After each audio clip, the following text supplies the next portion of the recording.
Alguns dias atrás, numa madrugada qualquer em que o cérebro decide abrir a gaveta da infância sem autorização, eu lembrei de um jogo muito antigo de Flash, daquela época mística em que o computador demorava 15 minutos para ligar.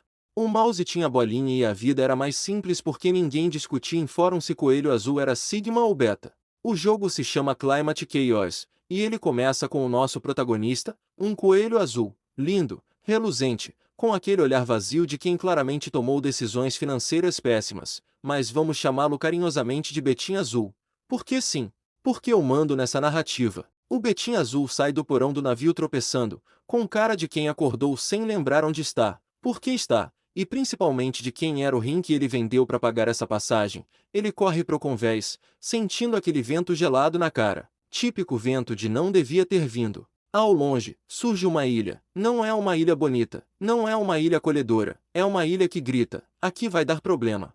O Betinho Azul olha para ela em silêncio, enquanto a câmera faz aquele zoom dramático de jogo flash feito no Paint. Ele pensa: nossa, isso aqui parece perigoso e divertido, mas segue olhando, porque coelho de jogo flash nunca aprende. Do nada, aparece uma foca parada, imóvel, com aquele sorriso estranho de NPC que foi programado às 3 da manhã. Ela olha pro Betinho Azul e faz exatamente o que toda criatura estranha em jogo antigo faz, cumprimenta ele sem contexto. Mas o Betinho Azul segue em frente, porque o jogo não te dá opção de diálogo, só aceita o destino. Então, ele aparece, o coelho vermelho. Esse sujeito tem uma cara tão suspeita que parece ter misturado suco de cenoura, bebida barata, e decisões questionáveis de vida. O rosto dele não transmite amizade, transmite histórias mal resolvidas. Quando criança, eu olhava para esses dois e pensava se eles são parentes. Hoje, adulto, continuo sem resposta, pois eles são dois coelhos, com cores diferentes, vibes completamente erradas, e nenhum diálogo explica nada.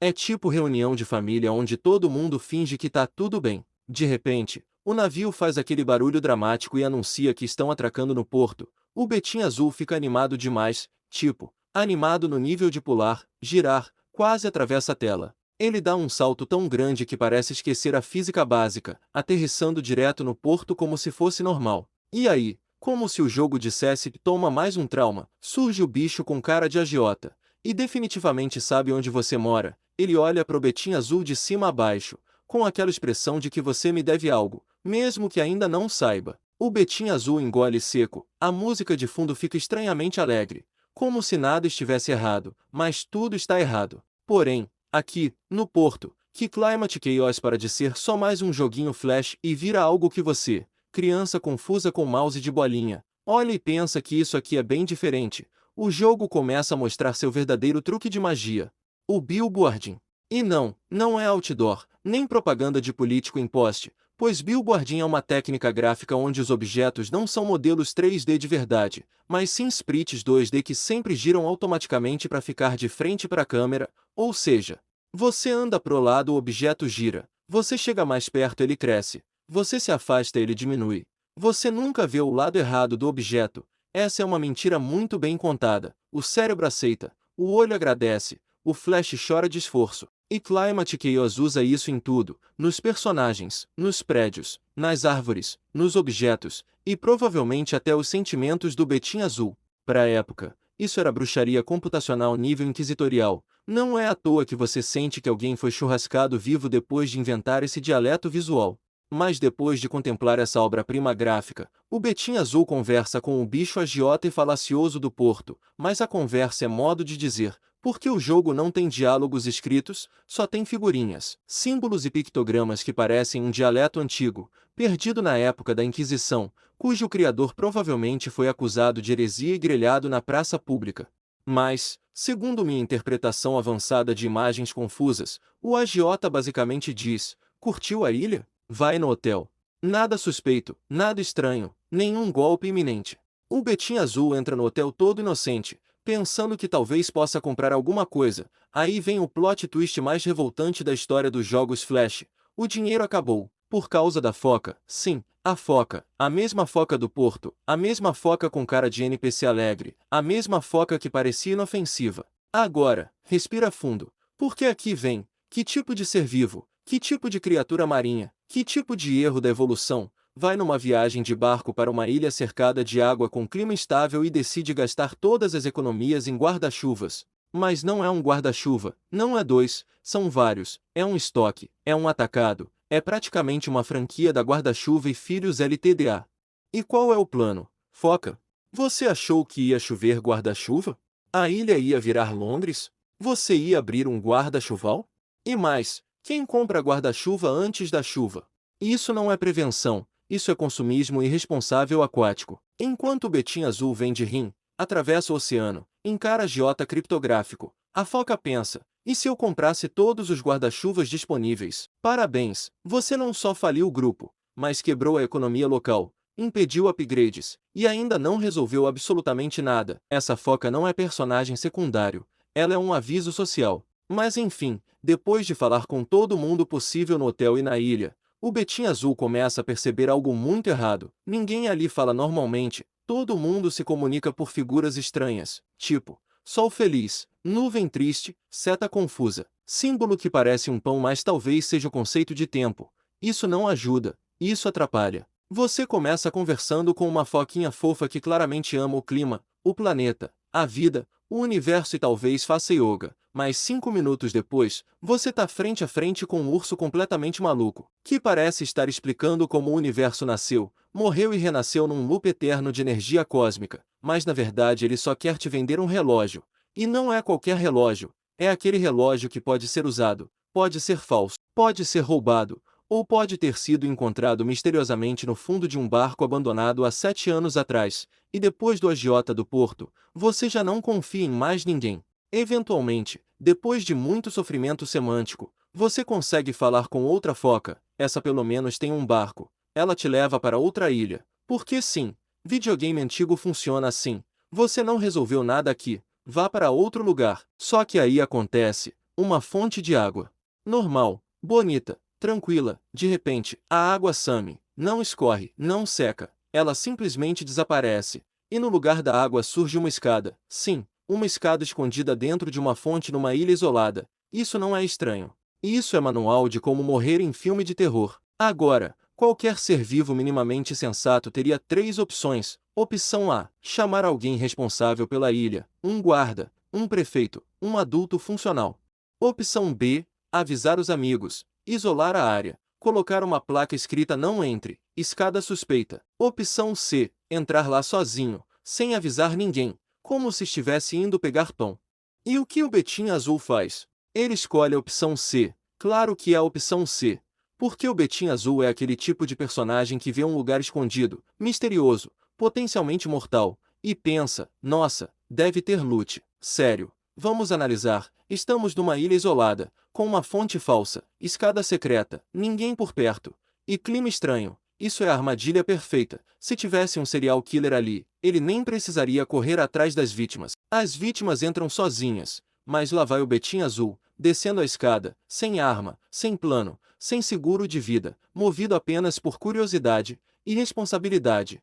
E mecânicas de jogo flash, a câmera acompanha, a música fica esquisita. E você, jogador, só aceita. Porque nessa altura do jogo você já entendeu que nada disso vai fazer sentido, só segue. Assim que o Betim Azul entra naquela escada suspeita, o jogo muda completamente de tom, nada de música, nada de NPC simpático, nada de foca sorridente, só um corredor escuro, silencioso, úmido, com aquele som ambiente que parece dizer: você fez merda. É aquele tipo de silêncio que em jogo antigo significa ou algo muito importante vai acontecer, ou o programador esqueceu de colocar música. O Betim Azul anda, a câmera acompanha. O jogador sofreu mesmo sentado numa cadeira de plástico, e do nada ele sai do corredor e tá em outra ilha. Lugar gelado! Sem explicação, sem transição, sem capítulo novo, só aceitação. Ali está uma estátua estranha, daquelas que você olha e já sabe que se chegar perto disso vai dar problema. E o Betim Azul, fiel ao seu histórico de decisões ruins, se aproxima. Mas aí o chão abre, ele cai, e você pensa que agora não sobrou nada pro Betinha. Mas não, nada de canibal, nada de ritual sangrento, nada de churrasco humano. Plot twist: os indígenas aparecem. Eles capturam o Betim Azul e levam ele para outra ilha ainda. Nesse ponto o jogo já desistiu completamente de geografia. O Betim Azul acorda numa tribo indígena e imediatamente percebe uma coisa muito clara: todo mundo odeia ele, sem conversa, sem julgamento, sem direito de defesa. O raciocínio da tribo é simples, direto e absolutamente injusto. Choveu, você chegou, logo, a culpa é sua, e pronto. Caso encerrado. O Betim Azul não mexeu no clima, não apertou o botão, não fez ritual, não fez absolutamente nada. Mas mesmo assim ele foi recebido com olhares tortos, símbolos agressivos e pictogramas claramente ofensivos. Esse é o ápice da comunicação por figuras. Você sente o ódio, mas não entende por quê. E aí vem o golpe final. O Betim Azul não pode sair da ilha. Porque está chovendo. Sim, a chuva agora é barreira narrativa, prisão psicológica e desculpa para não ter botão de sair. Enquanto chove, você fica. Enquanto você fica, a culpa é sua. Lindo, poético e cruel. A tribo então explica do jeito deles a solução. Você precisa encontrar pedras antigas, pedras místicas, pedras sagradas, pedras que claramente parecem qualquer outra coisa menos parte de um sistema intuitivo. Essas pedras são a única forma de parar a chuva, limpar seu nome, sair da ilha e talvez sobreviver socialmente. O problema? O sistema de diálogo já era ruim, agora ninguém quer falar com você. Os indígenas estão irritados, as figuras são vagas, as pistas são quase inexistentes. Você anda, pergunta, recebe símbolo estranho, interpreta errado, volta pro começo. E foi exatamente aqui que a jornada terminou na infância, não por falta de habilidade, não por dificuldade técnica, mas porque o jogo basicamente diz: se vira, pois aqui não tem mapa claro, não tem dica compreensível, não tem tutorial. Aqui só um coelho azul injustamente acusado, preso numa ilha, e tentando agradar pessoas que já decidiram odiá-lo. É aqui que a criança fecha o navegador, sai do site, e vai jogar qualquer coisa que explique minimamente o que está acontecendo. Mas como todo bom protagonista sem dinheiro, sem ajuda e sem tutorial, o Betim Azul não desiste. Ele pensa: já que ninguém aqui faz absolutamente nada, vou resolver sozinho, e resolve mesmo. Depois de muito andar em círculos e decifrar pictogramas que parecem emojis beta, ele descobre a solução mais absurda possível: dar um guarda-chuva para um NPC. Olha a volta que a narrativa deu. Aquela foca irresponsável do hotel, que parecia o erro da humanidade, salvou o jogo sem querer, sem saber, sem intenção. Se não fosse o estoque industrial de guarda-chuvas, o Betim Azul ficaria preso naquela ilha para sempre, sendo culpado pela chuva até o fim dos tempos. Nesse momento, a história é reescrita. A foca não era burra, ela era visionária. Ela viu o futuro, ela entendeu a economia do clima, ela comprou guarda-chuvas não por necessidade, mas por game design. Peço perdão oficialmente à foca. Depois de receber o guarda-chuva, o NPC sai da frente da casa dele, e aí o Betim Azul faz o que qualquer personagem de jogo antigo faria: entra na casa sem permissão, sem conversa, sem hesitar, e tecnicamente, senhoras e senhores, temos aqui a invasão de domicílio, que no artigo 150 do Código Penal Brasileiro, conta que entrar ou permanecer na casa alheia contra a vontade do morador tem a pena de detenção de 1 a 3 meses, ou multa. Mas o Betim Azul ignora completamente o ordenamento jurídico brasileiro e segue. Lá dentro, ele pega uma tiara. Uma tiara que não é dele, ninguém autorizou, estava claramente guardada. E aqui temos o furto, que no artigo 155 do Código Penal Brasileiro, consta que subtrair coisa alheia móvel para si ou para outrem, sem violência, tem a pena de reclusão de 1 a 4 anos e multa. Tudo isso sem uma cutscene. O Betim Azul agora não é só acusado injustamente de controlar o clima, ele é oficialmente um criminoso em liberdade. Com a tiara em mãos, nosso herói parte para o porto. Lá está o guarda, bloqueando o barco. O plano do Betim Azul é o disfarce. E aqui o jogo entra numa dimensão surreal. O guarda olha para um coelho azul claramente não indígena e pensa que parece legítimo. Ele não faz nenhuma pergunta, nenhuma dúvida, nenhum exame oftalmológico. Porque nesse universo a comunicação é por figuras, identidade é opcional, e visão é um conceito abstrato. E é aí que você percebe que os personagens desse jogo não falam direito, não enxergam direito, não ajudam, e ainda te culpam por fenômenos naturais. O Betim Azul não venceu o jogo sendo herói, ele venceu sendo persistente, oportunista e moralmente flexível. Tudo isso num jogo supostamente educativo sobre clima. Mas ai quando você acha que finalmente vai sair daquela ilha amaldiçoada, o jogo olha para você e diz: calma lá, campeão, antes de ir embora, você tem que falar com mais um bicho aleatório para pegar uma peça específica. feita exclusivamente para abrir um baú. Não dois, não vários. Porque Climate Chaos funciona à base de item específico, NPC específico, momento específico e paciência inexistente. Com a peça em mãos, o Betim Azul volta para a Ilha da Estátua. Ele coloca aquela pedra que tinha pego quando caiu na armadilha lá atrás, aquela pedra que ficou guardada no inventário como se fosse inútil, e de repente para de nevar, simples assim, sem discurso, sem cutscene, sem explicação científica, só parou. A meteorologia foi resolvida. Logo depois, o Betim Azul usa a chave, abre o baú e pega o relógio, aquele relógio, o mesmo relógio, o relógio que o urso tentou te vender lá no começo. Agora o Betim Azul faz o caminho inverso de tudo, ele atravessa ilhas, volta pro hotel, reencontra o urso enigmático. E aí vem o crime narrativo supremo, ele vende o relógio pro urso em troca de uma das pedras que precisávamos para a estátua. Ou seja, o urso sempre teve a pedra, mas nunca falou nada, preferiu tentar vender relógio duvidoso. Esse urso não é louco, ele é empresário. Com a pedra em mãos, lá vai o Betim Azul de novo para a Ilha da Estátua, coloca a pedra, a estátua reage, algo muda no clima, e como bônus completamente inesperado, ele tira uma foto de uma concha gigante. Sim, existia uma competição de fotografia de conchas, sem anúncio, sem aviso, sem regra clara, mas o Betim Azul ganha. E o prêmio é um ticket de souvenir do hotel. Porque nada diz aventura épica como ganhar desconto em hotel depois de impedir o colapso climático. O Betim Azul usa o ticket para comprar um mapa do tesouro, mapa esse que parece rabisco, arte moderna, ou instrução passada por alguém que nunca viu o lugar, pois nada faz sentido, nada tem escala, nada aponta claramente para lugar nenhum. O Betim Azul passa horas andando em círculos, cavando aleatoriamente, questionando suas escolhas de vida.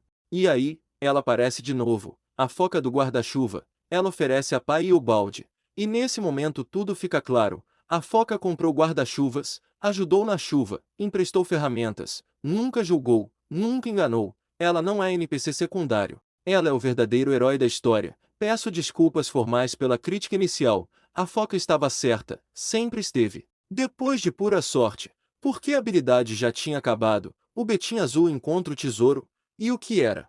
Outra pedra, claro que era. Então ele faz o que já virou rotina, pega a pedra, volta para a estátua, coloca no lugar, e assim, passo a passo, item por item, ilha por ilha, crime por crime, o clima começa finalmente a entrar em ordem.